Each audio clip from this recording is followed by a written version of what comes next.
I could type in kiwi fruit, or let's just go kiwi. No, yeah, spell it wrong. That's what you'd end up with. Kiwi. And then that's in that box, so it's really good. So it's amazing what a bit of placeholder text like that can do. It is, isn't it? Yeah. G'day guys, Adam Kogan here, and I am here with Piers Sinclair. How are you, Piers? I'm very good. How are you, sir? Excellent. Piers and I have just been through the feedback we got from the SSW developers on this rule. What's this rule about, Piers? So this rule is basically on a form, you might provide someone with one option, but they really want to be able to select many different options. So for example, if they have a project which has multiple technologies on it, they have only got .NET Core, but they might want to have .NET Core and Angular and Cosmos DB. And what's the better way of doing it? So basically, the better way of doing it is to allow them to select as many technologies as they want. So they could have Angular, .NET Core, Cosmos DB, API management, anything they want. Yeah. And to explain this in the rule, if you scroll down, you will see that Piers did a really nice video explaining how to do it. And in this case, he was doing it in Dynamics. Now, for an Angular, .NET, React developer, how did you find making an extension in Dynamics? Well, it's really cool, Adam, because Dynamics is usually not that customizable. But with the PCF controls, you can actually add whatever control you want to the system. So PCF? Yes, PCF control. Show us. Let's have a look at it. So if we jump into this tab here, there is a whole bunch of controls you can see, and you can select any of those and simply add it to your Dynamics app. So it's really simple, really straightforward, and really fun to do. Cool. So let's have a look at the next screen, which is the form live. And could you add an extra skill to your PCF control? So let's just type in AZ, which is Azure. You can see all of our different skills here. So let's say we use Event Hubs.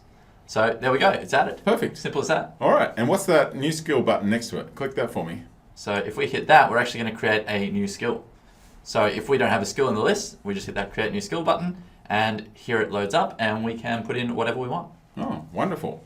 All right, so just one field to enter, the name. That's right, you just enter the name. So you could put in, say, PHP. Oh, goodness. If I was ancient. And then we save that, and we're good to go. Oh, cool. We also added a projects tab, that project skills tab, and that was for them to benefit from seeing what skills are being used. And wow, that looks beautiful. So you can click that view in full screen, and they see all this great data just from that nice little multi-select choice. So let's see what the SSW developers said on our beautiful form, Microsoft Forms. So we gave them a bunch of information to do. Watch that video, give some feedback. Go ahead and that one, go up. That one is go ahead and go to Dynamics and update 3 of your last projects. So that would be great. And then scroll down a little bit more and give us some feedback and read the rule. Awesome. Let's go and have a look at some feedback. The first feedback was the video. They gave 4.3, so they like you, Piers. That's good. Excellent. It's pretty good. Let's scroll down to the next one.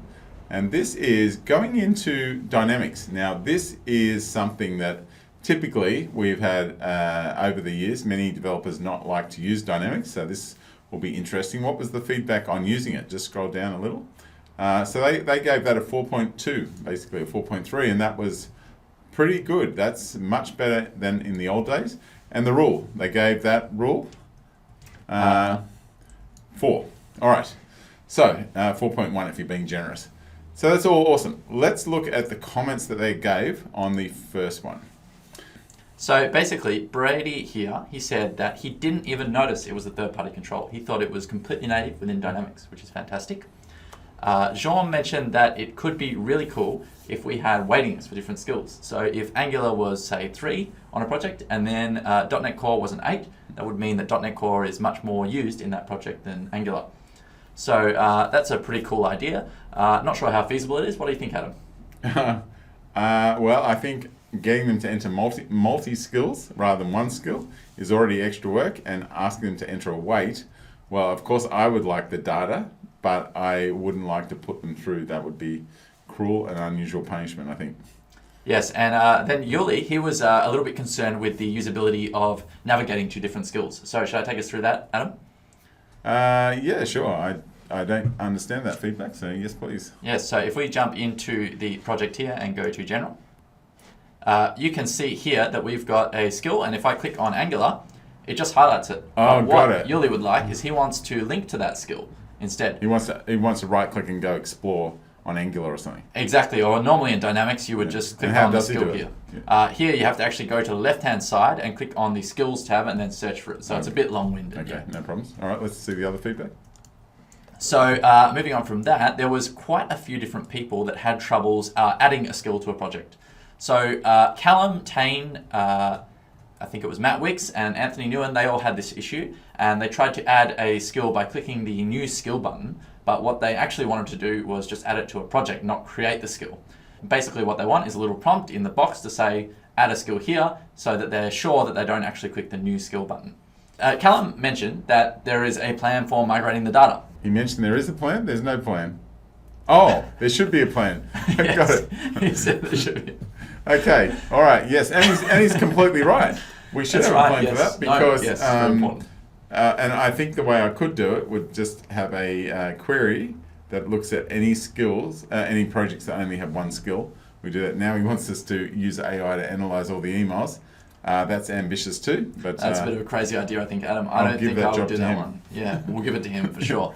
And then Jean actually mentioned that the Power BI report is a little bit confusing because it is in the Projects tab, and he was expecting it to be specific to a project. I like that feedback. So just go back to the screen. Yes, let's have a look. He's basically saying that when he clicked on the project skills, he thought it would be filtered to that, which makes some sense other than it wouldn't show anything useful.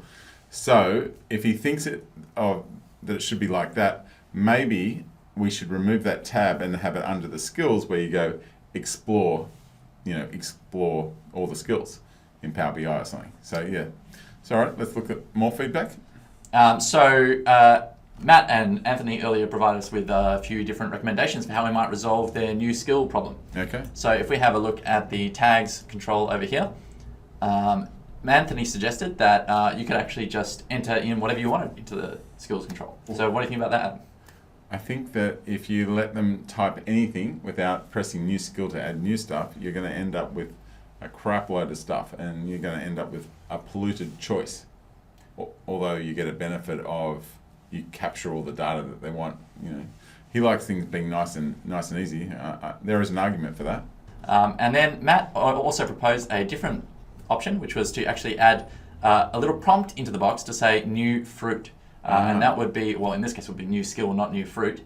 But that shows you that you click in here, and then you can add whatever you want in here. It pops up with all the current options, such as lime. And then I could type in kiwi fruit, or let's just go kiwi. Yeah, spell it wrong. That's what you'd end up with. Kiwi. And then that's in that box, so it's really good. So it's amazing what a bit of placeholder text like that can do. It is, isn't it? Yeah, it really is. Yeah, if we had that, we wouldn't have had all the feedback. I was clicking the new skill button instead. That's exactly right. So it's really good that we get this feedback from these guys. Right. Yeah. Okay, and let's. How long does it take to get this feedback? Because most people spend about 10 minutes on this feedback. But if you click on the View Results button there, and we might just scroll down to. If you scroll down there to, I don't know, it's probably in the 30s. William Leonberg. I love this one. Yes, he spent 622 minutes entering this. He was really diligent. He must have had some really thought out responses. Yeah, oh yeah. And there's always a lot of typing that comes with it, so that's fantastic. So we learnt a lot about people really enjoy Dynamics now, and it's not too hard to modify it. Yeah, it's really great how easy it is to modify things in Dynamics, and we can take all this feedback on board and implement it straight into our Dynamics app. It's really great. Awesome. So thank you, Piers, for that. And this is Adam Kogan signing off for SSW TV.